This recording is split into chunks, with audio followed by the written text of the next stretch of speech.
नमस्कार लावरे सर. आता मी तुम्हाला डेमॉन्स्ट्रेशन करून दाखवतो मशीन कसं चालवायचं वगैरे. हे दोन पेपर जे आहे, आता हे या मशीन सोबत 30 पेपर येतात, म्हणजे 15 सेट होतात. तो पेपरला थोडं तुम्ही तेल लावून घ्यायचंय. एकदा पेपरला तेल लावलं तुम्ही तर 2 ते 3 पापडपर्यंत तेल लावण्याची आवश्यकता नाही. या पेपरच्या सेंटरला ठेवून द्यायचं.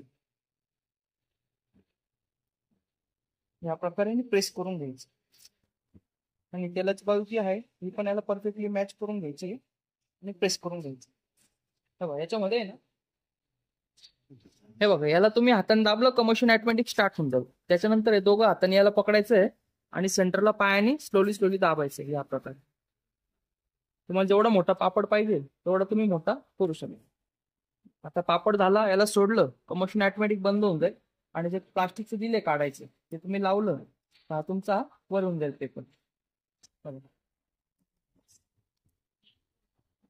आता पापड किती पातळ झाला ते दाखव. हे बघा सर, आता पापड किती पातळ झाला ते दाखवून. आता भरपूर लोकांना डाऊट असतो कुठं जाड आहे कुठं पातळ आहे, पण हा तसं नाही, हा पूर्ण एक सारखा पातळ.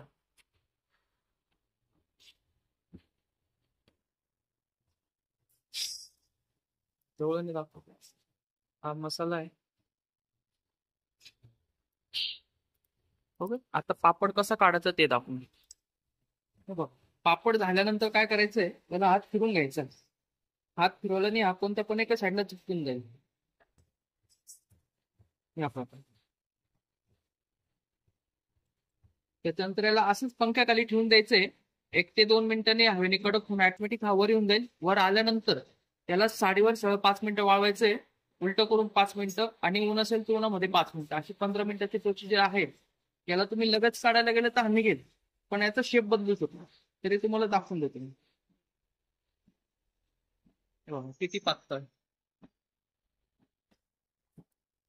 मागचा हात दिसतोय, याचा अर्थ तुम्हाला कळला असेल किती पातळ आहे. नमस्कार लावरे सर. आता मशीनचं पॅकिंग चालू आहे तुमचं, तर याला प्रॉपर रॅपिंग वगैरे करून घेतलेलं आहे. त्याच्यानंतर मशीनसोबत काय काय येतं ते दाखवून देतो. हे 30 पेपर आहेत बरोबर. याच्यामध्ये 28 आहे आणि याच्यामध्ये 2 ठेवलेत आपण, म्हणजे टोटल 30 झाले. त्याच्यानंतर ही घसणी आहे मशीन क्लीन करण्यासाठी. त्याच्यानंतर हा पापड काढण्यासाठी आहे पट्टी प्लास्टिकची. त्याच्यानंतर हा तेलाचा स्प्रे. त्याच्यानंतर 1 किलोमध्ये किती ml पाणी घ्यायचा त्याचं मेजरमेंट मग 500 ml आहे. आपल्याला 1 किलोमध्ये 350 ml पाणी घ्यावं लागतं. त्याच्यानंतर हा तुमचा 5 किलो उडीद आटा फ्री. आता सगळ्या गोष्टी पॅक करून घेतो आणि पॅकिंगचे पण व्हिडिओ टाकतो तुम्हाला. ओके, हे बघा सर, याला परफेक्टली रॅपिंग करून घेतलेलं आहे.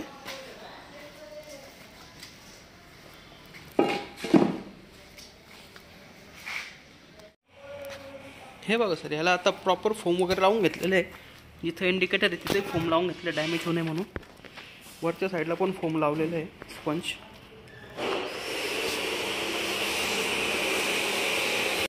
नमस्कार सर. हा बघा आता मशीन आहे.